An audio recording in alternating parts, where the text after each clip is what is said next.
আচ্ছা, বরকত বলতে আমরা কি বুঝি? টাকা পয়সা, অর্থ সম্পদ, ধন সম্পদ, ধন দৌলত, এগুলিই কি বরকত? বর্তমান যুগে টাকা পয়সার যে একটা প্রতিযোগিতা, একটা উচ্চাকাঙ্ক্ষা, বেশি চাহিদার ফলে আমরা আসল বরকতটাই উপলব্ধি করতে পারি না। আচ্ছা, ধরুন তো আপনার অনেক টাকা পয়সা, অঢেল সম্পদ, কিন্তু আপনার কোনো সন্তান নেই, তাহলে সেই টাকা কি আপনার জন্য বরকতময়? বা আপনি এটা ধরেন যে আপনার টাকা পয়সা, অর্থ সম্পদের কোনো অভাব নাই, কিন্তু আপনার ঘরে একটা অসুস্থ সন্তান আছে যার কোনো ভবিষ্যৎও নাই, কোনো বেঁচে থাকার আশা আকাঙ্ক্ষাও নাই, তাহলে সেই অর্থ সম্পদ, টাকা পয়সা কি আপনার জন্য বরকতময়? বা আপনি এটা ধরেন যে আপনি স্মার্ট একটা জব করছেন, একটা বিজনেস করছেন, বা আপনার কোনো কিছুরই অভাব নাই, কিন্তু দিন শেষে আপনার পারিবারিক শান্তিটুকু নাই, তাহলে আপনার জন্য বরকতময় কোনটা? পারিবারিক শান্তি না টাকা পয়সা? বা আপনি এটা ধরেন যে আপনি ভালো টাকা ইনকাম করছেন, খেয়ে পরে ভালো আছেন, খুব সুখে আছেন, শান্তিতে আছেন, কিন্তু আপনার প্রিয় কোনো মানুষ কঠিন কোনো অসুস্থতায় ভুগছে, তাহলে বরকত আপনার জন্য কোনটা? আসলে বরকত আমরা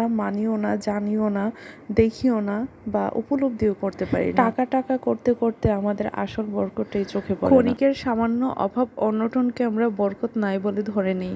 আসলে আসল বরকত কোনগুলি, চলেন এবার আলোচনা করি। ধরুন আপনার বাবা মা বেঁচে আছে দুনিয়াতে এখনো, আপনি তাদেরকে আপনার মন মতো খাওয়াইতে পারতেছেন, পড়াইতে পারতেছেন, বা তারা যা চায়, যা আবদার করে আপনি দিতে পারতেছেন, এটা কি আপনার জন্য বরকত না? বা আপনি এমন একটা জীবনসঙ্গী পাইছেন, সে আপনার পছন্দ মতো, সে আপনার সংসারটা সুন্দর করে গুছিয়ে রাখে, টিপটপ করে রাখে, আপনার বাচ্চাদের কেয়ার করে, আপনার ফ্যামিলির সবার কেয়ার করে, আপনার কেয়ার করে, বা আপনার বাধ্য, আপনি যা বলেন সে তাই শোনে, অযথা আপনার সাথে ঘ্যান ঘ্যান প্যান প্যান করে না, তো সেই মানুষটা কি আপনার জন্য বরকতময় না? বা ধরুন যে সারাদিন অক্লান্ত পরিশ্রম করে বাসায় ফিরলেন, সেই মুহূর্তে ধরেন আপনার ঘরে ছোট্ট বা একটা বা দুইটা বেবি আছে, গেট খোলার সাথে সাথে বাচ্চাগুলি আপনার কোলে ঝাপটে এসে পড়লো, সেই ক্ষেত্রে আপনি কি আপনার জীবনটা বরকতময় মনে করেন না? আপনার টাকা পয়সা কম, কিন্তু আপনি আপনার ফ্যামিলির কাছ থেকে ফুল সাপোর্ট পাচ্ছেন, মানসিক শান্তি পাচ্ছেন, সব দিক দিয়ে শান্তি পাচ্ছেন, তো সেই ক্ষেত্রে কি আপনি আপনার জীবনটা বরকতময় মনে করেন না?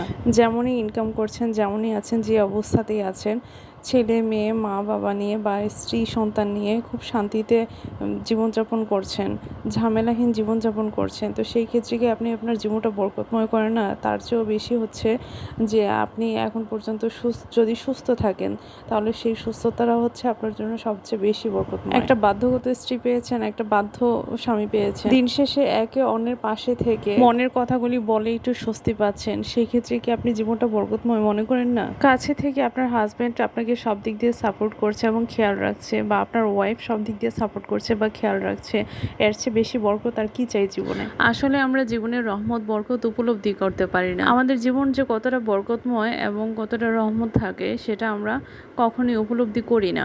যেটা আমাদের জন্য বরকত না, রহমত না, আসলে আমরা সেটাকেই রহমত বরকত বলে মনে করি। আমরা ভাবি যে হয়তো অঢেল টাকা পয়সা, ধন সম্পদ, নাম যশ, এগুলিকে আমরা রহমত বরকত বলে মনে করি, আমরা আসল রহমত বরকত থেকে বঞ্চিত থাকি এবং উপলব্ধিও করি না। অবশ্যই জীবনে টাকা পয়সার অনেক প্রয়োজন আছে, তবে মানসিক শান্তির চেয়ে বেশি না।